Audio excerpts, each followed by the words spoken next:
We've been working our way through Tanya, and we're trying to relate it to many different things. I'm just going to start with a blurb about the Parashat, a free advertisement. This week's Torah portion, it talks about the flood and talks about Noah's Ark, Noach's Teva. And I heard the parable once that Noach's Teva is similar to us going into our years. When you go out of the holidays and you move into the year, you're moving into a flood. You're moving into a storm. That's what the year looks like.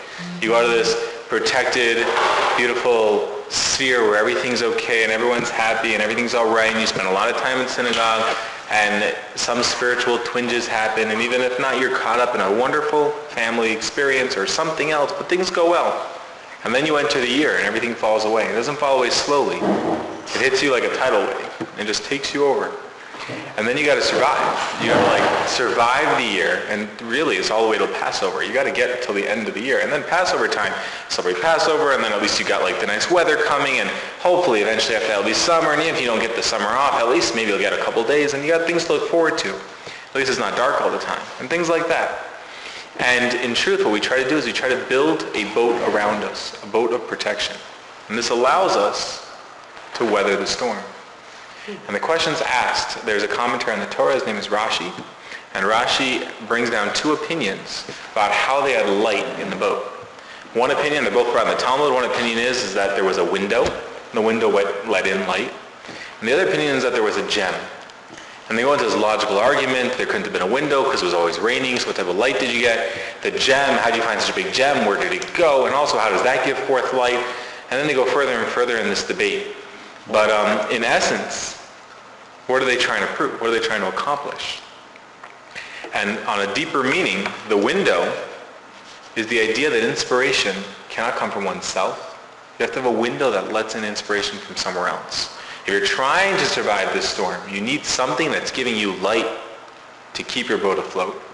And that light has to come from somewhere else. The arguing opinion is no.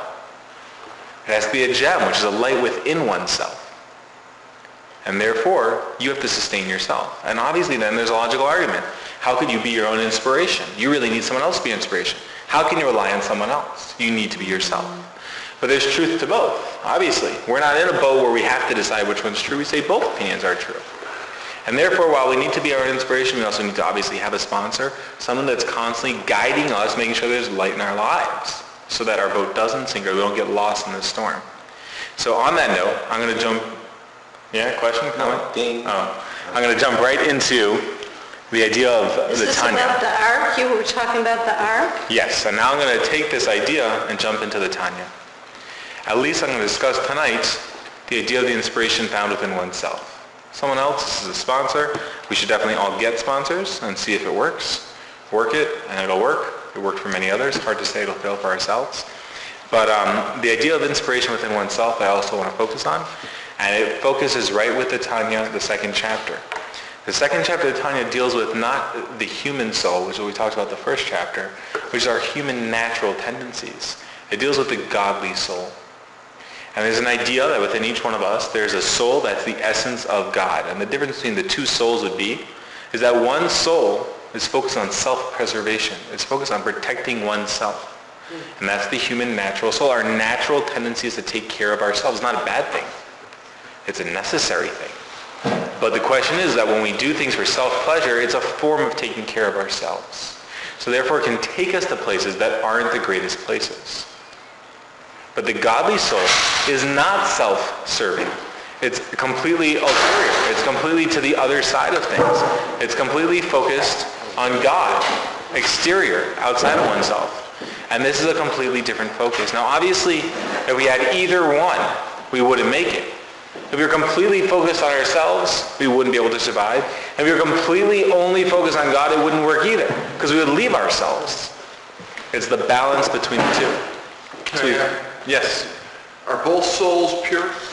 Both souls are godly. And they're both pure, but they both give off different outputs. But We have to work with the outputs. The animal? But one is the human natural tendency soul, which is our natural form. It's who we naturally are, which is not bad. A lot of us are naturally decent people. But It doesn't mean that we are at the essence of what we can be. And the other one's a godly soul. So let's talk about the godly soul for a second, because this is who our light is. We should relate to it. Where does this godly soul come from? The godly soul comes from a level of God that's thought of in different examples. One of the examples given is breath. In other words, when you think of where one's essence is, when you breathe out, there's a certain idea of being winded, being out of breath, lacking, so to speak. They say the worst way to die is actually like strangulation or lack of breathing, because there's no way to focus on anything except the need for air. It's a necessity to who we are. We survive on air. And the interesting thing is that air is so fleeting. There's no essence to air. There's no, like, oh, look, I got my breath. And that's the same in Minnesota. Yeah. And that is the essence of the godly soul. The godly soul is something that's so fleeting yet so essential. In other words, we all feel deep within us there must be something more. But to catch what that something is so hard. To grip, to grasp, to identify with our very life is so hard to us, yet it's who we are. The second it leaves, it's over. And that is one of the examples given of the godly soul, that God breathed into Adam and he gave him life. What's the idea is he took from the essence of himself, from the breath of himself. One of the very tiring things to do is CPR. You're doing mouth to mouth. They say you can't make it for more than 2 minutes accurately. And then you continue doing it, but it's not as accurate.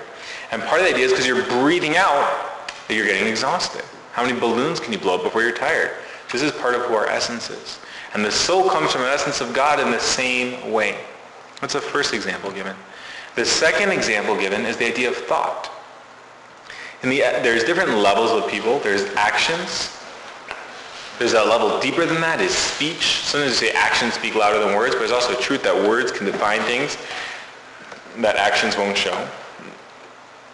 And then you jump into thought. Thought is a whole different world. Because as much as we see people's outcomes, we see their speech, we see their actions, we don't know their thoughts.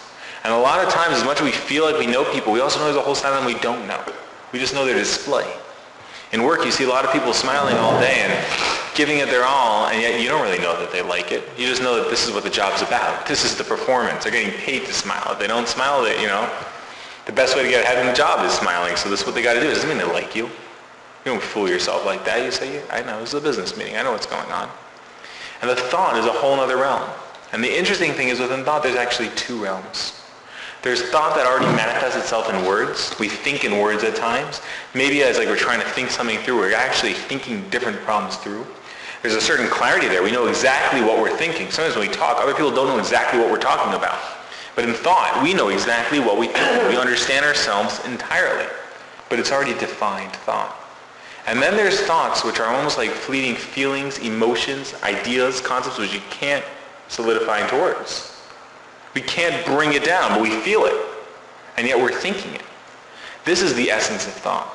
In other words, when you have an emotion, when you think, like when you have a strong thinking emotional pull to something, and you can't figure out what it is, and you start mulching it over and trying to translate into words, you're trying to draw it down to a place where you can relate to. But your essence of thought already came about. You already had that thought. Now you're just translating it to yourself. And so the soul too is that idea. Again, it's that strong being that we cannot grasp or put our hands around. It doesn't give you that fleeting idea, but still it's that idea that it's so deep we just can't connect to it, but we know it's there. It's that thing right behind the scenes. And I'll give you one more example and we're going to do some questions.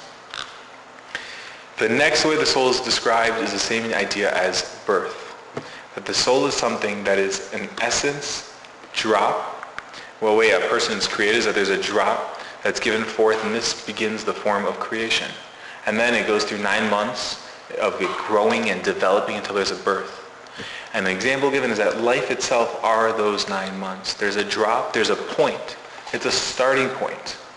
And how do we develop it? How do we go with it? Where are we going to go with it? A lot of times people give forth ideas, they give forth concepts. And while it may be a great idea, the person saying it may never realize it. They are only giving forth an idea, like, hey, it'd be great if we could. And then you have a bunch of developers on there and saying, that is a great idea. I could do this with that, I could do that with that. There's so many things we could do with this. They created the iPad. When the iPad was created, they clearly announced, we have no clue what the uses of this thing is for. We just know it's going to suck. so we're going to put it on the market. Yet, the second it came out, there was a wealth of, we could do this with the iPad, we could put it in doctor's offices, we could do it here, we could use it there, and all of a sudden people developed that idea into something. So you're saying the soul enters the body at conception? No, so I'm saying the soul is God's point that he's giving over. What we do with our lives is we develop that point and turn it into things. We expand it. We expound upon it. If the iPad would never have been used as a useful tool, eventually it would have faded out. It would I'm have lost thinking it. about the fetus. So what I'm saying is that the mother, too, takes this drop and develops it into a child, right? Turns it into something. We take our soul, which is a drop. It's a point. And we have the ability to develop it, the ability to manifest it to the maximum. There's an idea that a teacher can teach something. In the Talmud, you have this. You can take a line of Talmud, and you can meditate on it for 40 years, and then you'll reach the essence. What does that mean? Is that point of the Talmud has expansions upon expansions. But it takes time to develop that. I could tell you a line tonight, or you could tell me a line tonight, and I can walk away from it and reach points that you never thought of. Maybe you're going to tell me the idea that keep it simple. Great recovery line, keep it simple. And all you know is that you heard it last meeting, you're passing it along. Meanwhile, I can take it, keep it simple, and I can start saying, well, how am I going to apply this to my life? I'm going to make my schedule simple. I'm going to make my eating plan simple. I'm going to make my life simple. And when I speak, it's going to be simple. And what I've done is I've taken the message you've never thought about, and I've developed it. I've expanded. You gave me a point, and I've expanded it to who I am. And this is the idea of the godly soul. It's 3 examples, but bringing out one idea which is inside of us. And we can start understanding it. We can hopefully start recognizing it more. People say, where's your soul? And you go, oh, it's over here somewhere. But it's something that's fleeting. So is that the good inclination? This is the godly soul. It's not good inclination, bad inclination. Your human soul is not negative. It's who we are. And our godly soul is part of who we are. It doesn't make one positive, one negative. What's positive is when we balance it too, and what's negative is when we don't balance. Imbalance is negative, and balance is positive with everything in life.